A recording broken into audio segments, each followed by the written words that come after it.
महाराष्ट्राच्या सत्तेत बसलेल्यांनी आवराआवर करायला घ्या. तब्बल 20 वर्षांनी मराठीच्या मुद्द्यावरून उद्धव ठाकरे आणि राज ठाकरे एकत्र आल्याचे पाहायला मिळाले. गेल्या काही दिवसांपासून चर्चा सुरू असताना अखेर विजयी मेळाव्यात दोन्ही ठाकरे बंधू एकाच व्यासपीठावर आले.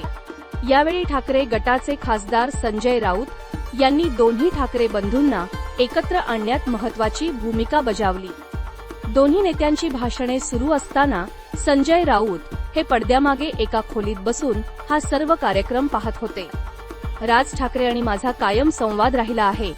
संवाद असल्यामुळेच हे घडू शकतं, असं संजय राऊत म्हणाले.